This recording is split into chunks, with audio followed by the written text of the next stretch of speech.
Em nome do Pai que me criou, e do Filho que me resgatou, e do Espírito Santo que me santificou, divina vontade, reina na minha vontade. Ó minha Mãe, eu te amo e tu me amas. Dá-me um gole da vontade divina para minha alma. Me abençoa, Mãe, para que todas as minhas ações sejam feitas diante de vossos olhos maternais. Amém, Fiat. Vinde, Espírito Santo, vinde por meio da poderosa intercessão do Imaculado Coração de Maria, vossa amadíssima esposa e nossa Mãe. Amém. Leitura de trechos do Livro do Céu, escrito por Luísa Picarreta, a pequena filha da Divina Vontade. Leitura de trechos do Livro do Céu que falam sobre os castigos. Jesus diz: Filha, são tantas as iniquidades que se cometem que a balança da minha justiça está por transbordar. Agora saiba que pesados flagelos farei cair sobre os homens, especialmente uma feroz guerra na qual farei massacre de carne humana. Assim, eu dei os corpos aos homens, a fim de que fossem tantos santuários, onde devia ir me deleitar, mas os transformaram em esgotos de imundícies, e é tanta pestilência que me obrigam a estar longe deles. Vê a recompensa que recebo diante de tanto amor e tanta dor que sofri por eles. Quem foi tratado como eu? Ah, nenhum. Mas quem é a causa? É o tanto amor que tenho. Por isso vou prová-los com os castigos. Luísa diz: Eu me sentia partir o coração pela dor. Me parecia que eram tantas as ofensas que lhe faziam, que para fugir delas queria esconder-se em mim, a fim de encontrar refúgio. Sentia também tanta pena, porque os homens deveriam ser castigados, que me parecia que não eles, mas se eu tivesse podido, teria sido mais suportável sofrer todos aqueles castigos antes de ver os outros sofrerem. Tratei de sensibilizá-lo o máximo que pude, e com todo o coração lhe disse: Ó Santo Esposo, evita os flagelos que a tua justiça tem preparado.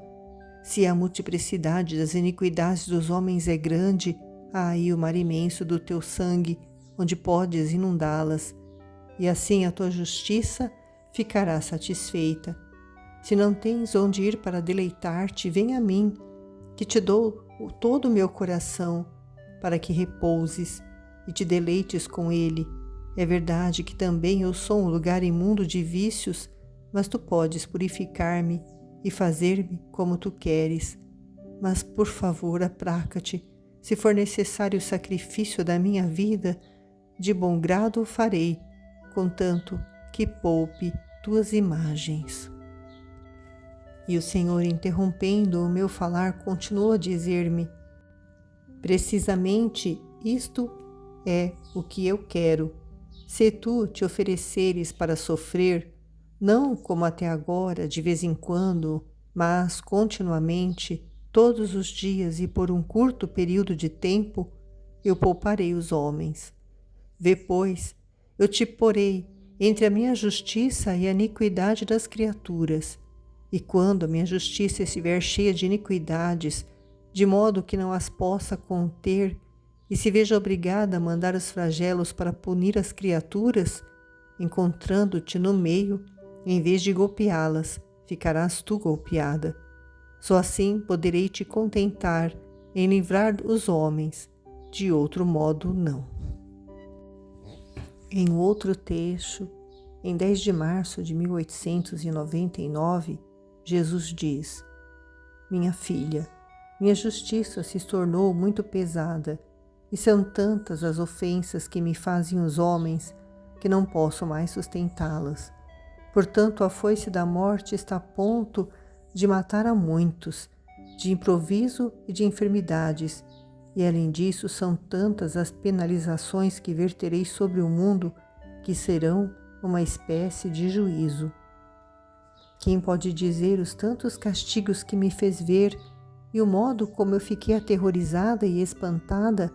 É tanta a dor que sente a minha alma que é melhor emudecer. Continuo dizendo porque a obediência o quer. Então me parecia ver as ruas cheias de restos mortais humanos e o sangue que inundava a terra, cidades sitiadas por inimigos que não perdoavam nem sequer as crianças.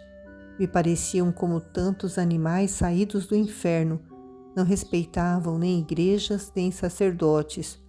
Parecia que o Senhor mandava uma penalidade do céu, qualquer que seja, não sei dizer. Só me parecia que todos receberemos um golpe mortal, e quem ficará vítima da morte e quem se recuperará. E pareceu-me também ver as plantas secas e muitos outros males que devem vir em cima das colheitas. Ó Deus, que aflição ver estas coisas e estar obrigada a manifestá-las. Ah, Senhor, acalma-te. Eu espero que o teu sangue e as tuas chagas sejam o nosso remédio, ou então o jogue sobre esta pecadora, pois os mereço. De outra maneira, leva-me, e então estarás livre para fazer o que quiseres, mas enquanto viva, farei o possível para me opor. Em 14 de março de 1899, Luísa diz: Esta manhã, o meu docíssimo Jesus, transportando-me com ele, fazia-me ver a multiplicidade dos pecados que se cometem, e eram tais e tantos que é impossível descrevê-los. Via também no ar uma estrela de tamanho desmesurado, e em sua circunferência continha fogo escuro e sangue. Infundia tal temor e espanto ao olhá-la, que parecia que fosse menor mal a morte do que viver em tempos tão tristes. Em outros lugares se viam os vulcões, que abrindo outras tantas crateras, deviam inundar até os povos vizinhos. Viam-se também gentes sectárias que iriam favorecendo os incêndios. Enquanto isso via, meu amável, porém aflito Jesus me disse: Viste o quanto me ofendem e o que tenho preparado? Eu me retiro do homem. E enquanto isso dizia, nos retiramos os dois no leito, e via que neste retirar-se de Jesus, os homens se entregavam às mais más ações, mais homicídios. Em uma palavra, me parecia ver gente contra gente. Quando nos retiramos, parecia que Jesus se colocava em meu coração e começava a chorar e a soluçar, dizendo: Ó homem, quanto o amei! Se você soubesse o quanto me dói ter que puni-lo, mas a isto me obriga a minha justiça. Ó homem, quanto choro e me dói a sua sorte. Depois dava desabafo ao pranto e de novo repetia as palavras. Quem pode dizer a dor, o temor, o tormento que se fazia em minha alma, especialmente ao ver Jesus tão aflito e chorando?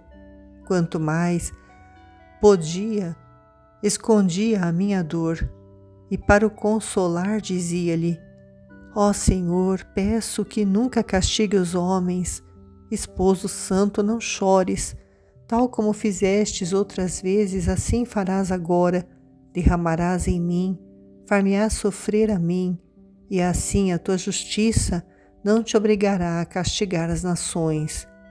E Jesus continuava chorando e eu repetia: Mas escuta-me um pouco, não me pusestes nesta cama para que seja vítima pelos demais? Por acaso não estive disposta a sofrer as outras vezes para evitar os castigos às criaturas? Por que agora não queres me fazer caso? Mas com todas as minhas pobres palavras, Jesus não se acalmava de chorar, Então, não podendo resistir mais, também eu rompi em pranto, dizendo: Senhor, se a tua intenção é punir os homens, não me dá o ânimo ver sofrer tanto as criaturas. Por isso, se verdadeiramente queres mandar os flagelos, e os meus pecados não me fazem merecer mais o sofrer em lugar dos demais, quero ir ao céu, não quero estar mais sobre esta terra. Na manhã seguinte, continuava a ver Jesus retraído em meu coração, e via que as pessoas vinham até dentro de meu peito e o pisavam, o colocavam sob os pés. Eu fazia o quanto podia para libertá-lo, e Jesus, dirigindo-se a mim, me disse: Vês até onde vai a ingratidão dos homens? Eles mesmos me obrigam a castigá-los, sem que possa fazer de outra maneira. E tu, minha querida, depois de me teres visto sofrer tanto, te sejam mais queridas as cruzes, e sinta como deleites as penas. Isto é, o sofrimento.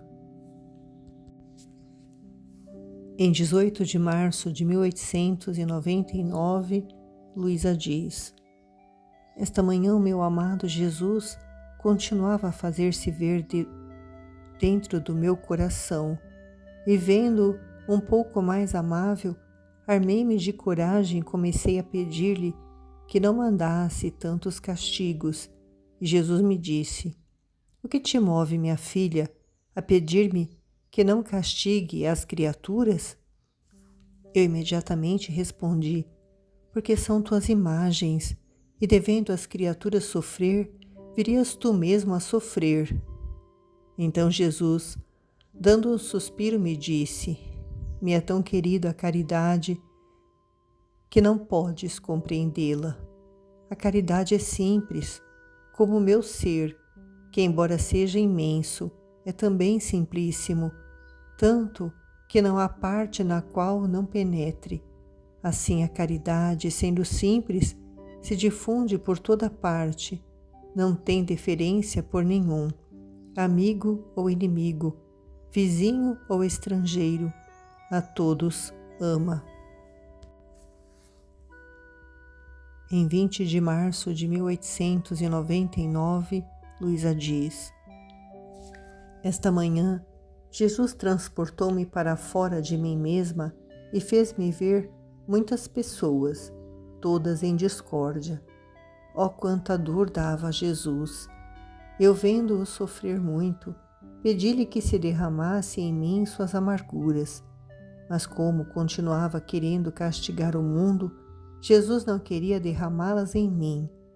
Mas depois de havê-lo pedido e voltado a pedir, para contentar-me, derramou um pouco. Então, tendo-se aliviado um pouco, disse-me: A causa pela qual o mundo se reduziu a este triste estado é por ter perdido a subordinação aos dirigentes, e como a primeira autoridade é Deus, ao qual se rebelaram, como consequência aconteceu que perderam toda a sujeição e dependência à Igreja, às leis e a todos os outros que se dizem chefes. Ah, minha filha, o que será de tantos membros infectados por este mau exemplo dado por aqueles mesmos que se dizem líderes, isto é, por superiores, por pais e por tantos outros? Ah, chegarão a tanto que não se reconhecerão mais nem pais, nem irmãos, nem reis, nem príncipes. Estes membros serão como tantas víboras que reciprocamente se envenenarão. Por isso, vê como são necessários os castigos nesses tempos, e que a morte quase destrua essa gente, de modo que os poucos que restam aprendam às custas dos outros a serem humildes e obedientes. Por isso, me deixe fazer, não queira se opor a que castigue as pessoas.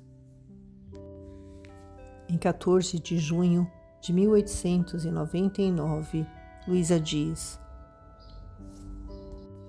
A vontade como superior a tudo, buscava me pôr em paz, persuadindo meus sentidos, inclinações, desejos, afetos e o resto para aquietar-me, porque Jesus devia vir. Assim, depois de um longo penar, Jesus veio trazendo uma taça na mão, cheia de sangue coagulado, putefrato e pestilento, e me disse: olha esta taça de sangue, derramá-la-ei sobre o mundo. Enquanto assim dizia, veio a mãe, a Virgem Santíssima, e junto com ela meu confessor, e pediam a Jesus que não o derramasse sobre o mundo, senão que me fizesse beber a mim. O confessor lhe disse: Senhor, de que adianta tê-la como vítima, se não quiser derramá-la sobre ela? Absolutamente quero que a faça sofrer e perdoe as pessoas. A mãe chorava e insistia diante de Jesus e do confessor para que não desistisse de rogar até que Jesus não se contentasse em aceitar a mudança. Jesus insistia em que a queria derramar sobre todo o mundo e parecia que franzia a testa. Eu me via toda confusa, não sabia dizer nada, porque era tanto horror que se sentia ao ver aquela taça cheia de sangue tão espantosa que dava estremecimento em toda a natureza. Como seria retirá-la? Mas eu estava resignada, porque se o Senhor me tivesse dado, tê-la-ia aceitado. Quem pode dizer, além disso, os castigos que se continham naquele sangue, se o Senhor a derramasse no mundo? A partir deste dia, parece que está a preparar uma tempestade de granizo que vai causar muitos danos e parece que deve continuar nos próximos dias. Depois, Jesus parecia um pouco mais calmo, tanto que parecia que abraçava o confessor, porque ele tinha rogado daquele modo, mas sem chegar a nenhuma determinação se a deve derramar sobre as pessoas ou não. Assim terminou, deixando-me uma pena indescritível pelo que poderá acontecer. Em 17 de junho de 1899, Luísa diz: continua sempre o mesmo, mas especialmente esta manhã estive em contenda com meu querido Jesus. Ele queria continuar mandando granizo, como tem feito em dias passados, e eu não queria, quando de repente parecia que um temporal se formava, e ele dava ordem aos demônios que destruíssem com o flagelo do granizo vários lugares.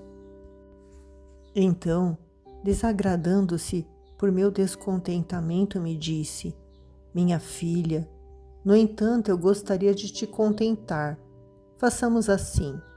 Vamos sair juntos de novo entre as pessoas e aquelas que virmos ser necessário punir por suas tantas ações infames e que possivelmente, ao menos sob o flagelo, se arrependerão e que tu queiras, e aquelas que são menos necessárias punir e que não queiras que as castigue, eu as pouparei. E eu: Senhor, agradeço-te pela tua bondade ao querer contentar-me, mas com tudo isto não posso fazer o que me dizes, não sinto a força de pôr a minha vontade para castigar a nenhuma das tuas criaturas, e além disso, que tormento será para o meu pobre coração quando ouvir que tal pessoa ou aquela outra foi castigada e que eu pus a minha vontade? Jamais seja, ó Senhor. Depois veio o confessor para me chamar a mim mesma e assim terminou. 16 de junho de 1899, Luísa diz: ele continua fazendo-se ver que quer castigar, e eu lhe roguei que derramasse em mim suas amarguras para livrar a todos, e se isso não fosse possível, ao menos aqueles que pertencessem à minha cidade. A esta intenção parecia que se unia também a intenção do confessor, Assim parecia que Jesus, vencido pelas orações, derramou um pouco de sua boca, mas não aquela taça descrita antes. Este pouco que derramou parecia que o fazia para poupar de algum modo a minha cidade, mesmo que não completamente, assim como aqueles que me pertencem. Mas pouco depois voltou, com maior aflição, trazendo o rosto todo inchado e cheio de sangue, porque naquele momento lhe tinham feito aquelas ofensas. Jesus, todo triste, disse: Vês o que me fizeram? Como dizes que não queres que castigue as criaturas? Os castigos são necessários para humilhá-las e não torná-las mais pérfidas. 2 de agosto de 1899. Luísa diz: Esta manhã meu adorável Jesus se fazia ver todo aflito e quase zangado com os homens, ameaçando com os habituais castigos e de fazer com que as pessoas de repente morram sob raios, granizos e fogo. Eu lhe pedi muito que se acalmasse e Jesus me disse: São tantas as iniquidades que se elevam da terra ao céu, que se faltasse por um quarto de hora a oração e as almas que são vítimas diante de mim, eu faria sair fogo da terra e com ele inundaria as nações. Depois acrescentou: Olha quantas graças devia verter sobre as criaturas, mas, como não encontro correspondência, sou obrigá-lo a retê-las em mim, e mais que isso, me fazem transformá-las em castigo. Presta atenção, minha filha, e corresponda a tantas graças que estou derramando em ti, porque a correspondência é a porta aberta para me deixar entrar no coração e ali formar minha morada. A correspondência é como aquela boa acolhida, aquela estima que se dá às pessoas quando vêm fazer uma visita, de modo que, atraídas por esse respeito, por essas maneiras afáveis que se usam com elas, estão obrigadas a vir outras vezes e chegam a não saber se separar. Tudo está em me corresponder, e à medida que as criaturas me correspondem e me tratam na terra, assim eu me comportarei com elas no céu, e fazendo-lhes encontrar as portas abertas, convidarei toda a corte celestial e acolhê-los e os colocarei no mais sublime trono, mas será o contrário para quem não me corresponde. 7 de outubro de 1899. Luísa diz: Meu bom Jesus, peço-te que faças as pazes com o mundo. E ele responde: Filha, não posso. Eu sou como um rei que quer entrar numa casa, mas aquela casa está cheia de coisas impuras, de podridões e de muitas outras imundícies. O rei, como rei, tem o poder de entrar, não há ninguém que o possa impedir, e ainda pode limpar aquela habitação com suas próprias mãos. Mas não quero fazê-lo, porque não é decoroso a sua real pessoa descer a tantas baixezas. E enquanto o local não for limpo por outros, com todo o seu poder, o querer e um grande desejo, ao ponto de sofrer, nunca se dignará a pôr nele o pé. Assim sou eu. Sou o rei que posso e quero, mas quero sua vontade. Quero que removam a podridão dos seus pecados, para entrar e fazer as pazes com eles. Não é digno da minha realeza entrar e pôr-me em paz com eles. De fato, não farei outra coisa que mandar castigos.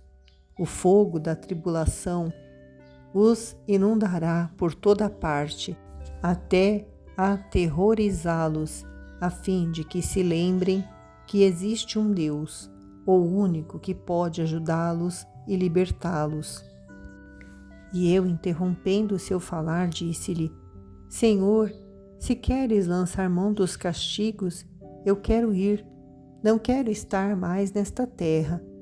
como poderá o meu coração resistir a ver as tuas criaturas sofrerem?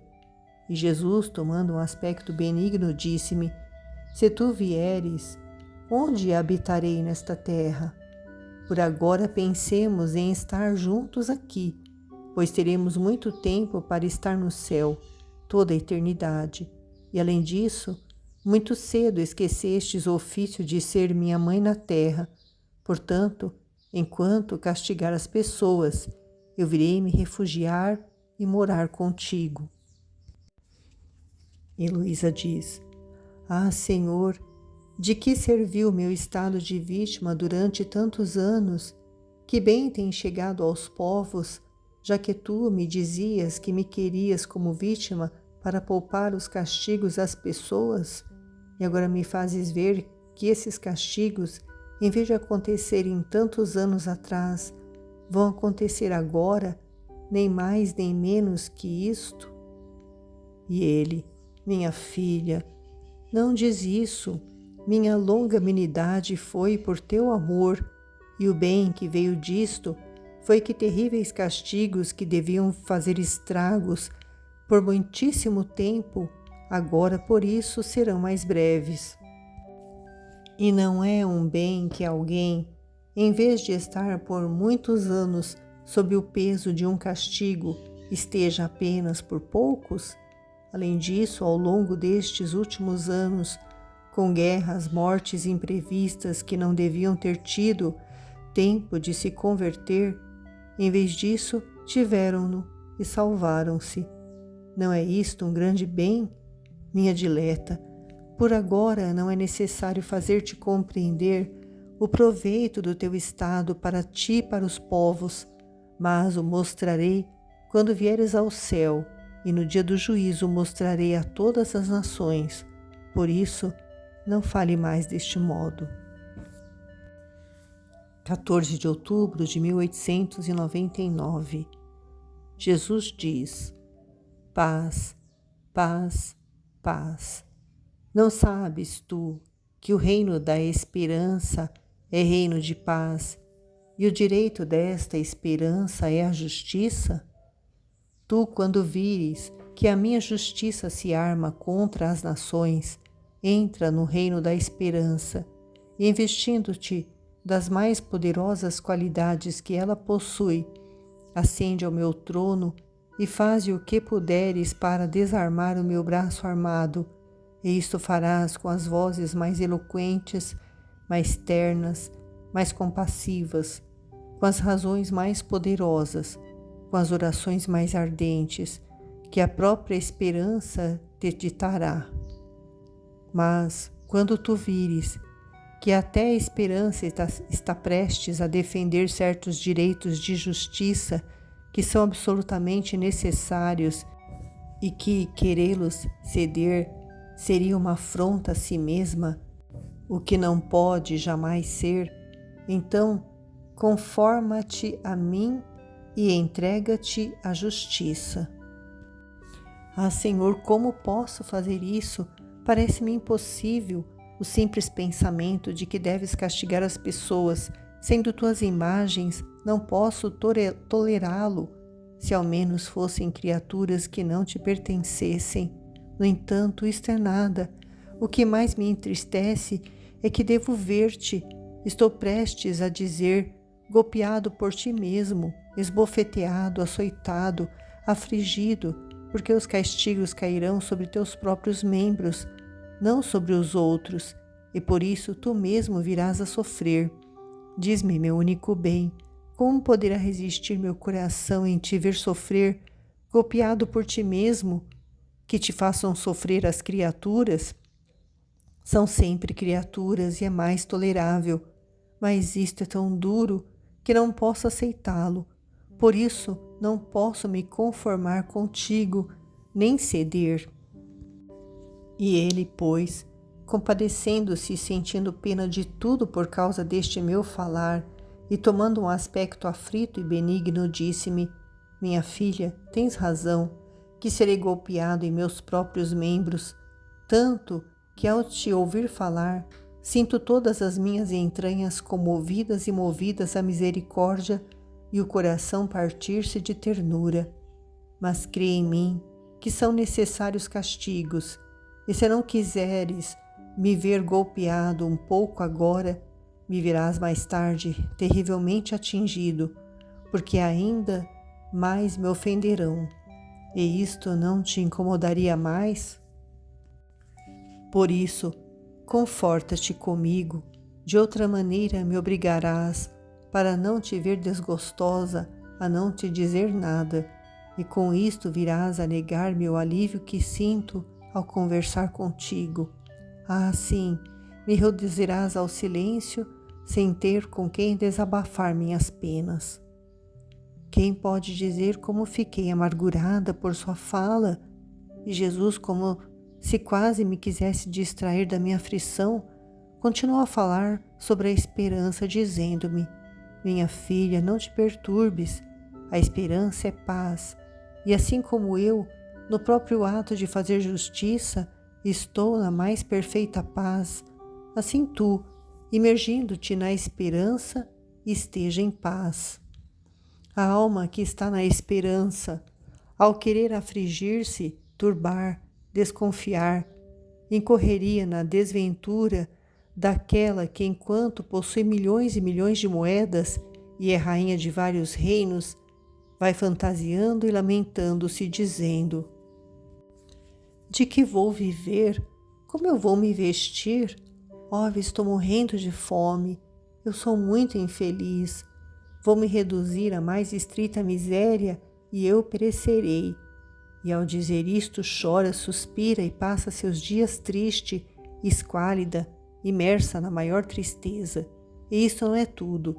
O que é pior é que se vê seus tesouros, se caminha por suas propriedades, em vez de alegrar-se, afligir-se mais, pensando em seu fim próximo e vendo o alimento, não o quer tocar para sustentar-se.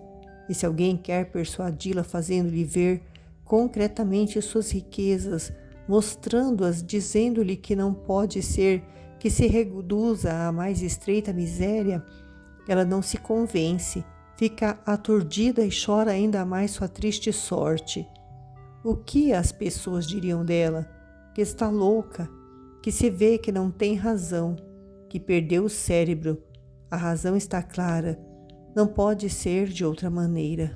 No entanto, pode acontecer que esta possa cair na desventura na qual se imagina, mas de que modo? Saindo de seus reinos, abandonando todas suas riquezas, indo a terras estrangeiras, no meio de gente bárbara, onde ninguém se digne dar-lhe ao menos uma migalha de pão. E eis que a sua fantasia se tornou realidade. O que era falso agora é verdade. Mas quem foi a causa? A quem se culparia de uma mudança de estado tão triste? A sua pérfida e obstinada vontade. Precisamente assim é uma alma que se encontra em posse da esperança. O querer perturbar-se, desanimar, já é a maior loucura. Ah, Senhor, como pode ser que a alma possa estar sempre em paz vivendo na esperança? E se a alma comete algum pecado, como pode estar em paz? E Jesus, no momento em que a alma peca, sai do reino da esperança, já que pecado e esperança não podem estar juntos. Qualquer razão aceita que cada um é obrigado a respeitar, conservar e cultivar o que é seu. Quem é aquele homem que vai a seus terrenos e queima o que possui? Quem é que não tem zelosamente guardadas suas posses? Creio que nenhum.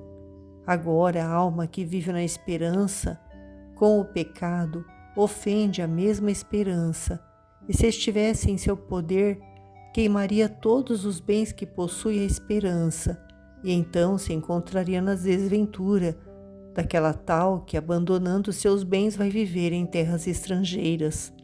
Assim a alma, com o pecado, afastando-se desta mãe pacífica, a esperança, tão terna e piedosa, que chega a alimentá-la com a sua própria carne, como é Jesus no sacramento, objeto primário da nossa esperança, vai-se viver no meio de gente bárbara como são os demônios, que, negando-lhe até o menor consolo, não alimentarão de outra coisa senão do veneno, que é o pecado.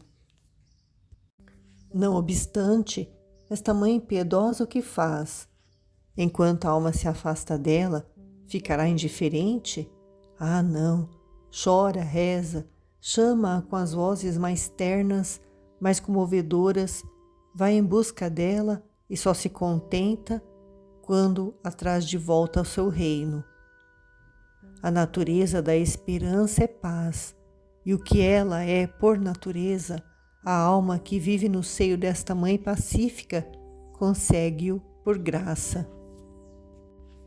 E no mesmo momento em que Jesus bendito disse estas palavras, com uma luz intelectual, fez-me ver esta esperança, sob a semelhança de uma mãe, e aquilo que fez pelo ser humano.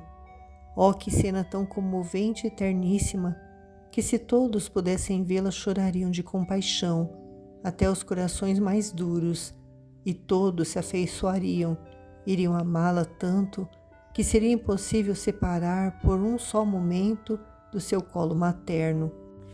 Enquanto estou determinada a deixar de falar da esperança, uma voz ressoa em meus ouvidos dizendo: a esperança contém todo o bem presente e futuro, e quem vive em seu ventre e cresce em seu colo obtém tudo o que deseja. O que a alma quer, glória, honra, a esperança lhe dará toda a maior honra e glória na terra, diante de todas as nações, e no céu a glorificará eternamente. Tu talvez vais querer riqueza? Oh, esta mãe esperança é riquíssima, e além disso, dando seus bens a seus filhos, não diminuem suas riquezas em nada, pois essas riquezas não são fugazes e passageiras, mas eternas. Tu vais querer prazeres, contentamentos?